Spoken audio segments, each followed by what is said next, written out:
All right, let's talk about one of the biggest, most audacious ideas of our time. It comes from the legendary biologist E.O. Wilson, and it's called Half-Earth. And really, it's nothing less than a plan for our planet's fight for its own life. So it all starts right here, with this image. Our planet, our home, the biosphere. This incredibly thin, fragile layer that's wrapped around a ball of rock, holding every single bit of life we've ever known. It's just a place of staggering beauty and complexity. But there's a huge problem. According to Wilson, we are actively steering this beautiful, vibrant world towards something he called the Eramocene, which translates to the age of loneliness. Just think about that, a future where humanity exists pretty much all by itself. So to really understand the solution he proposed, we first have to get our heads around the sheer scale of the crisis. Let's, break down the problem. Look, this isn't just a rough patch for some wildlife. Scientists are calling this the sixth extinction. Let that sink in. The last time something like this happened was when an asteroid hit the planet and wiped out the dinosaurs. The big difference this time? We're the asteroid. We are officially living in a new geological age, the Anthropocene, the age of humans.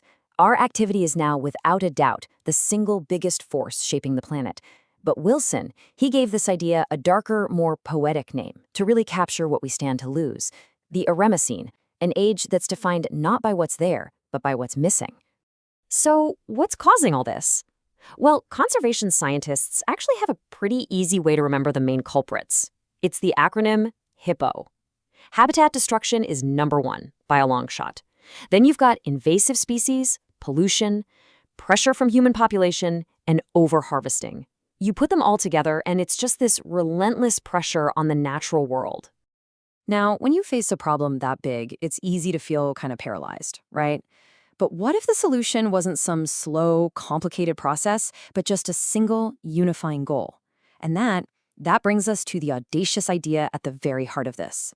This is E.O. Wilson's big proposal, laid out in his book, Half-Earth. He basically argued that if we're serious about stopping a mass extinction, we have to do something that matches the scale of the problem. And his solution was dedicate fully half the surface of the Earth to nature. The real genius of Wilson's idea was that he understood how people think. He knew that conservation can feel like this endless, demoralizing process that never really ends. But Half-Earth, that's not a process, it's a goal. It's a victory we can actually aim for, something definite. It taps right into that very human need to have a clear finish line. Okay, but is half just a nice, round number that sounds good? Or is there some real hard science behind it? Let's dig into the ecological reasoning here.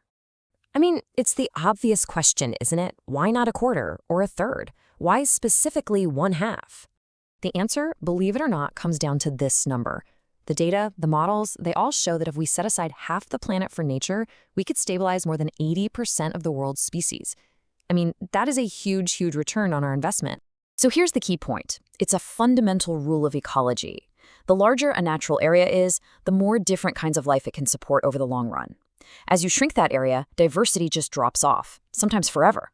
According to Wilson's work, that 1/2 mark is the critical tipping point. It's where Earth's biodiversity finally enters what he called the safe zone.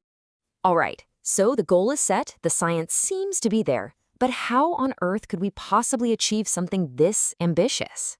Well, the answer, and this might surprise you, might just be found in our technology. This right here is a total game changer. For the first time in human history, we have the tools to rapidly map and understand all of life on Earth. Wilson pointed out that the digital revolution has basically supercharged our ability to do a global inventory of life, which of course is the very first step. You have to know what to protect and where to protect it. And these aren't just ideas for the future. These are real, massive, collaborative projects happening right now. You've got the Encyclopedia of Life, which is trying to build a web page for every known species. The Map of Life. The Biodiversity Heritage Library is digitizing millions of pages of scientific literature. We are, right now, building a global census of life. And it's not just about mapping nature. It's also about reducing our own impact on it. Technology gives us the potential to switch to cleaner energy, to grow our food way more efficiently, and to shrink our own ecological footprint. That's the other half of this equation, making more room for nature by learning how to live more lightly ourselves.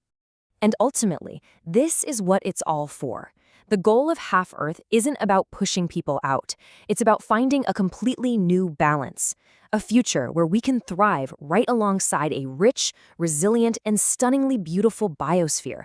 A world that isn't heading for an age of loneliness. And so in the end, Wilson's incredible work leaves us with this one central, powerful question. As we move through this century with all our power to create and to destroy, what is our final responsibility to the millions of other species that share this planet with us? Yeah, that's something to think about.